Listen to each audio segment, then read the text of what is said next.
Okay students, अस्सलाम वालेकुम। Class 7 Punjab science book chapter number 12 जो हमारे बुक का सबसे लास्ट चैप्टर है। इससे पहले सारे चैप्टर्स प्रीवियस लेक्चर्स में मैं पढ़ा चुका हूँ। तो इस चैप्टर नंबर 12 का नाम है इन्वेस्टिगेटिंग द स्पेस।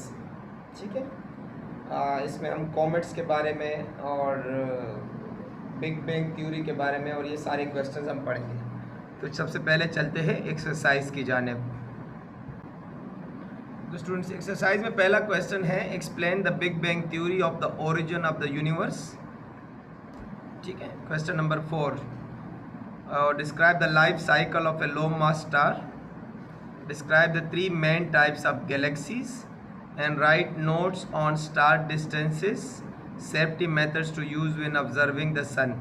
तो मैं आप लोगों को इस लेक्चर में सिर्फ लॉन्ग क्वेश्चंस पढ़ाऊंगा, लेकिन शॉर्ट क्वेश्चन उसके अंदर खुद ही कवर हो जाएंगे। फिर भी आप लोग एक दफ़ा देख लेना, अगर कोई शॉर्ट कवर ना हो रहा हो तो आप लोगों ने मुझे फिर बताना है। तो चलते हैं जनाब question number 4 big bang theory की जानिब। The big bang theory, it is one of the most important theory और पेपर में भी आ चुका है। यूनिवर्स के तख्लीक के बारे में साइंस के लिहाज से एक इम्पोर्टेंट थ्योरी समझी जाती है। लेकिन इससे पहले हम इस्लाम का एस्पेक्ट पढ़ेंगे। इस्लाम क्या कहता है? According to Islam and other Abrahamic religions, universe was created by Allah. इसमें कोई शक ही नहीं है। ठीक है, यूनिवर्स को अल्लाह ने ही बनाया है। According to the holy Quran, Allah said कुन फयकून। अल्लाह ने कहा हो जा तो हो गया, कुन फयकून।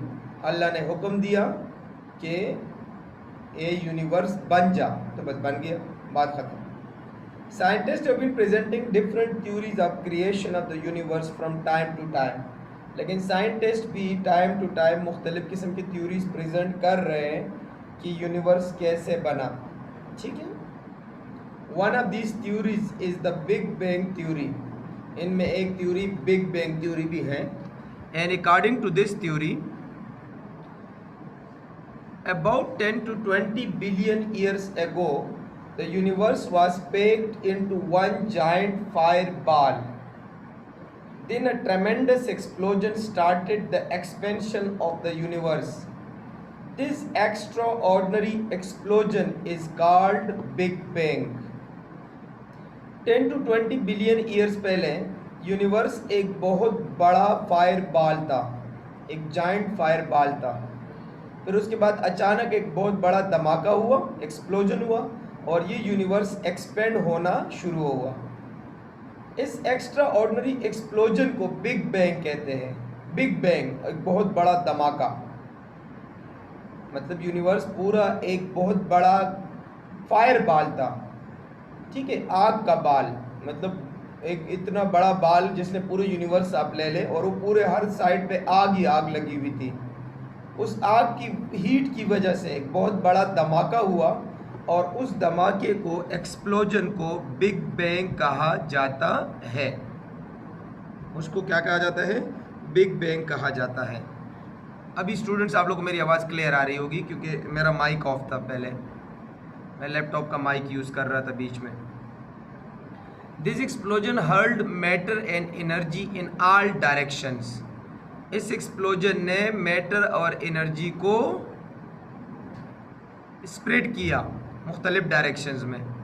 After the big bang, the universe assumed the form of huge clouds of extremely hot expanding and contracting gases. Big bang के बाद ये यूनिवर्स हॉट गैसेस से भर गया। हर साइड पे आपको हॉट गैसेस के क्लाउड्स नज़र आ रहे थे, धुआं ही धुआं नजर आ रहा था। With the passage of time, the matter cooled, the force of gravity pulled together the particles of matter to form stars and galaxies.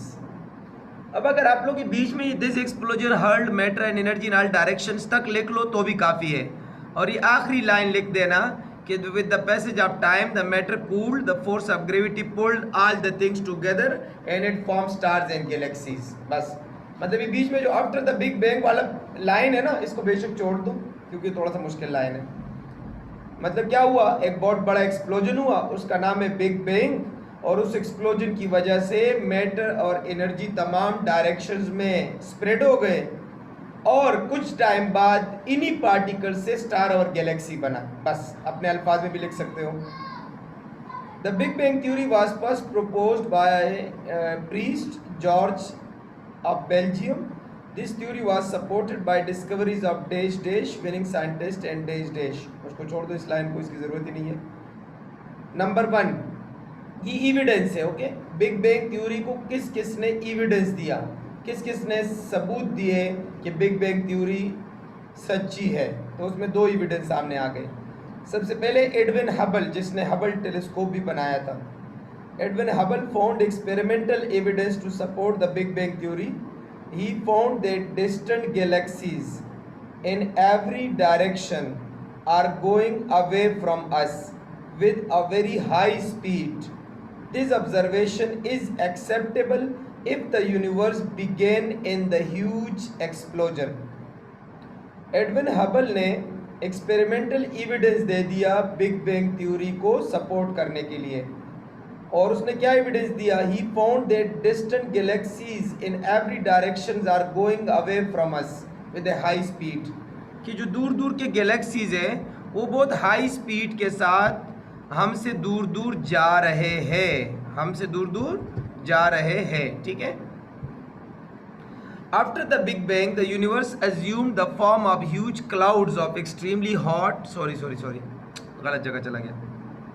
अच्छा, this observation is acceptable if the universe began in a huge explosion. हाँ, गौर से देखना, मेरी बात सुनना। Hubble ने कहा कि जो गैलेक्सीज है ना वो बहुत हाई स्पीड के साथ आगे जा रहे हैं, तो ये हाई स्पीड के साथ तभी जा सकते हैं अगर शुरू में कोई बहुत बड़ा धमाका हो गया हो और उस धमाके के बाद इस गैलेक्सी को मोशन मिल चुका हो, तो तभी ये हाई स्पीड के साथ जा सकते हैं। Number 2, the big bang theory also predicts the existence of cosmic background radiation the glow left over from the explosion itself. और कुछ रेडिएशंस है उसको कहते हैं कॉस्मिक रेडिएशंस। उस रेडिएशंस को क्या कहते हैं? Cosmic radiations. ये यूनिवर्स में जगह जगह पाए गए। अब इस रेडिएशन से ये पता चला कि यूनिवर्स में शुरू में कोई एक्सप्लोजन हुआ था, तो तभी तो ये रेडिएशन बने थे, वरना ये रेडिएशन कहाँ से आ गए? ठीक है। Cosmic radiations high energy protons होते हैं, ठीक है, और स्पेस में वो स्पीड ऑफ लाइट जितनी स्पीड से घूम रहे होते हैं। असल में वो सूरज से आ रहे होते हैं, ठीक है, या सोलर सिस्टम से आ रहे हैं हमारे साइड पे, या दूर दूर के गैलेक्सी से आ रहे होते हैं कॉस्मिक रेज। और सबसे पहले डिस्कवर जो है ना, ये तकरीबन 1912 में हुए थे कॉस्मिक रेज। ठीक है, तो ये कॉस्मिक रेज जो है वो 1927 में जब कॉस्मिक रेज को स्टडी किया गया तो पता चला कि यार ये कॉस्मिक रेज आए कहाँ से हैं। तो इन्होंने उसको बिग बैंग के साथ मिला दिया कि यार जो बिग बैंग वाला टाइम था जब ह्यूज एक्सप्लोजन हुआ था, तो उस वक्त ये रेडिएशन जनरेट हुए थे जो अभी तक चल रहे हैं। क्यों? क्योंकि उन रेडिएशन से एक ख़ास किस्म की लाइट भी इमिट हो रही थी, मतलब उनमें चमक सी आ रही थी। ग्लो का मतलब है चमक। तो बस आप लोग इतना ही याद कर लेना, ठीक है, ये 2 एविडेंस याद कर लेना, और ये जो बिग बैंग के बारे में मैंने बता दिया पैराग्राफ में, ये बेशक याद ना करो आफ्टर द बिग बैंग से लेकर कंट्रैक्टिंग गैसेस तक, ये 1.5 लाइन छोड़ देना, बाकी ये लाइन पूरा याद कर लो और ये 2 एविडेंस याद कर लो तो काफ़ी होगा। स्टार्स, हमारा क्वेश्चन है लो मास स्टार्स, लेकिन मैं आप लोग को स्टार का पूरा टॉपिक पढ़ा दूं और लो मास स्टार का आप लोग को मैं सिर्फ हाईलाइट कर दूंगा कि कितना याद करना है, ठीक है। We see many twinkling lights in the night sky. Some of these lights come from objects in space called stars. The sun is also a star. Beyond the solar system, billions and billions of stars are present in space. Every star is a ball of glowing gases which emits energy in the form of heat and light. ये तो आप लोग अपने अल्फाज में भी लिख सकते हो, बहुत ईजी है, ठीक है। Astronomers say that our sun is a medium-sized star. Some stars are much larger and some are smaller than our sun. हम रात को ट्विंकलिंग लाइट्स देखते हैं, स्टार्स देखते रहते हैं। कुछ लाइट्स दूर के ऑब्जेक्ट से आ रहे होते हैं, उनको स्टार्स कहा जाता है। सन भी एक स्टार है। Beyond the solar system billions of stars are present in space.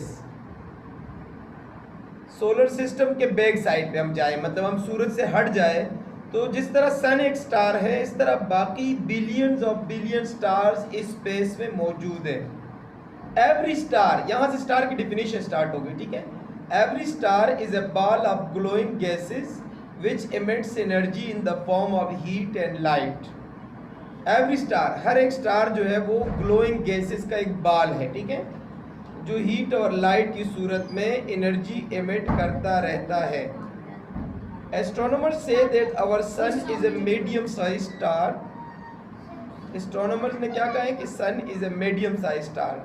सन जो है वो मीडियम साइज स्टार है, मतलब सन से बड़े स्टार्स भी इस दुनिया में मौजूद है और सन से छोटे स्टार्स भी हैं। Some stars are much larger and some are smaller than our sun. Colors of stars. We know that stars emit heat and light in different amounts, so stars have different temperatures. The color of a star is related to its temperature. The coolest stars have about 2800 degree Celsius. जो सबसे coolest star है वो 2800 degree Celsius temperature पे है। At their surfaces and appears red. तो जो 2800 degree Celsius पे है ना, वो सबसे कूल स्टार कहलाता है बेटा, देख ले भाई, और उसका सरफेस रेड कलर का है। The hottest star have 28,000 degree Celsius और higher temperature and look blue. और जो हॉटेस्ट स्टार है, जो ज़्यादा टेम्परेचर वाला, 28,000 उसका सरफेस टेम्परेचर है और उसका कलर ब्लू होगा। The stars with in between temperatures have orange, yellow and white colours. बाकी स्टार जो 2800 और 28,000 डिग्री सेल्सियस के बीच में होंगे, उनका कलर ऑरेंज, येलो, वाइट वगैरह भी हो सकता है। The sun is a yellow star. Sun क्या है? सन येलो स्टार है, ठीक है। It is a temperature of 5500 to 6000 degree Celsius at its surface. इसका टेम्परेचर इतना होगा। Stars that are a little colder than the sun look orange. Stars that are little hotter than the sun appears white. मतलब जो सन के करीब वाले हैं ना, जो थोड़े से सन से कोल्डर है, वो ऑरेंज दिखेंगे, और जो सन से थोड़े से हॉटर है, मतलब टेम्परेचर हल्का सा डिफरेंस है, वो वाइट दिखेंगे। ये आप लोगों को नज़र भी आ रहा है, ठीक है। Blue stars are hotter than the red stars. Colour and temperature of some stars आपके सामने है। Brightness of stars. The brightness of star depends upon two factors: distance of the star from the earth, amount of energy the star emits. Star की brightness दो चीज़ों पर depend करती है। अर्थ की डिस्टेंस कितनी है अर्थ से, मतलब उस स्टार की डिस्टेंस कितनी है अर्थ से। जितना दूर होगा उतना हमें वो कम ब्राइट दिखेगा, और करीब होगा वो ज़्यादा ब्राइट दिखेगा। और उस स्टार के ऊपर सरफेस टेम्परेचर कितना है, उसके अंदर एनर्जी कितनी है, ठीक है। ये दो फैक्टर्स मैंने बता दिए। Star distances. स्टार को हम किस तरह मेजर करते हैं, हमसे कितना दूर है। The stars are very far away from us. They are also at great distances from each other. Distances between stars are so great that these cannot be measured in kilometers. Instead, we use light years to express the distance in the universe. Stars के दरमियान distance इतना ज़्यादा होता है कि हम इसको kilometre में मेजर ही नहीं कर सकते, बल्कि हम लाइट ईयर, टाइम का यूनिट है, okay, light year, sorry, distance का यूनिट है। लाइट ईयर डिस्टेंस का यूनिट है, मतलब किलोमीटर की जगह हम लाइट ईयर इस्तेमाल करते हैं। और ये लाइट ईयर की डिफिनेशन पक्का याद रख लेना, लाइट ईयर की डिफिनेशन पक्का याद कर लेना, ठीक है। A light year is a measure of the distance that light covers in 1 year with the speed of 300,000 kilometres per second. Wow, देखो बेटा, सूरज की रोशनी 300,000 किलोमीटर पर सेकंड के रफ्तार से आ रही है, और वो आते आते 1 साल गुजर जाए, तो उस 1 साल में इस लाइट ने जितना डिस्टेंस कवर किया, उसको लाइट ईयर कहते हैं। कितना ज़्यादा डिस्टेंस होगा बेटा, बिलियन ऑफ बिलियन, बहुत ज़्यादा डिस्टेंस होगा ये। It seems that a light year is a very long distance, बहुत लॉन्ग डिस्टेंस है। The sun is our closest star in our galaxy, sun हमसे सबसे क्लोजेस्ट है। And the next closest star Proxima Centauri is 4.2 light years away from us. सोच लो बेटा, जो closest star है हमको सन के बाद, वो 4.2 लाइट ईयर्स अवे फ्रॉम अस। मतलब जितना लाइट एक साल में डिस्टेंस कवर करता है 300,000 किलोमीटर पर सेकंड के स्पीड से जाते हुए, उसको एक लाइट ईयर कहते हैं। तो इस तरह 4.2 लाइट ईयर्स हमसे वो स्टार दूर है, और इससे भी ज़्यादा दूर दूर है। तो आप खुद सोच ले कि ये स्पेस कितना बड़ा होगा, ये कायनात कितना बड़ा होगा, और फिर आखिर में सोच लो कि इस कायनात का बनाने वाला कितना बड़ा होगा। अल्लाहु Akbar. We can also say that light of this star will take 4.2 years to reach the earth. हम ये भी कह सकते हैं कि उस स्टार से अगर लाइट हम तक आना हो तो 4 साल 4.2 ईयर्स लगेंगे उसका लाइट हम तक पहुंचने में। ठीक है, ये काफ़ी अच्छी अच्छी बातें हैं जो आप लोग के पेपर में से कोई क्रॉस क्वेश्चन भी आ सकता है, इसलिए मैं आप लोगों को समझा रहा हूँ ताकि आप लोग ये सारा याद कर लो इंशाल्लाह। फिर उसके बाद गैलेक्सीज का टॉपिक शुरू हो जाता है। ठीक है, नीचे हम आ जाते हैं स्पाइरल गैलेक्सी, इर्रेगुलर गैलेक्सी, कंस्टेलेशन।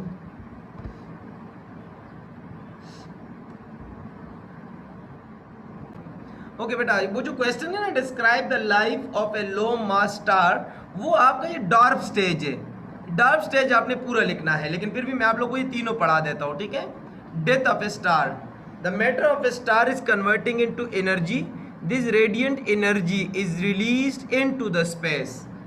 हमने आज के लेक्चर में स्टार्स का पूरा पढ़ लिया, गैलेक्सीज वाला जो क्वेश्चन है ना वो हम अगले लेक्चर में पढ़ लेंगे। ठीक है, the matter of a star is converting into energy, this radiant energy is released into space, our star is dying, let us how. किस तरह जो है वो हमारा स्टार डाई हो रहा है, मतलब स्टार की भी तो एनर्जी है ना, वो एनर्जी वो आराम आराम से रिलीज कर रहा है स्पेस की जानिब। ठीक है, तो वो किस तरह डाई हो जाता है, वो 2 स्टेजेस में होता है। Number 1 red giant stage. तो ये दोनों जो स्टेप्स है ना, ये आपको लाइफ बता रहे हैं, स्टार की लाइफ बता रहे हैं। ठीक है, रेड जाइंट स्टेज। और स्टार हैज पास्ट, मतलब sun has passed 5 billion years while emitting energy.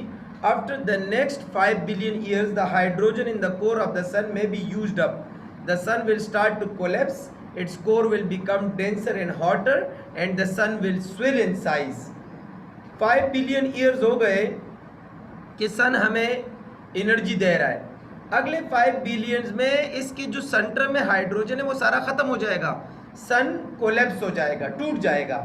It's का कोर जो है ना, कोर सेंट्रल पोर्शन को कहते हैं, वो बिल्कुल डेंसर एंड हॉटर हो जाएगा और सन साइज में स्वेलिंग कर देगा, मतलब सूज जाएगा। It will become a red giant, तो इसको फिर कहते हैं red giant.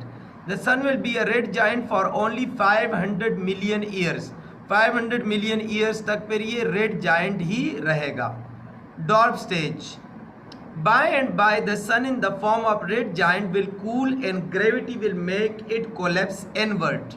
Our star will become a white dwarf at this stage. Eventually the sun will become a burned out blank chunk of very dense matter. It will not emit light anymore. This last stage of star's life is called a black dwarf. तो यहाँ तक आप लोगों का ये complete हो गया, मतलब ये दोनों पॉइंट्स आप लिख देना लाइफ स्टाइल में।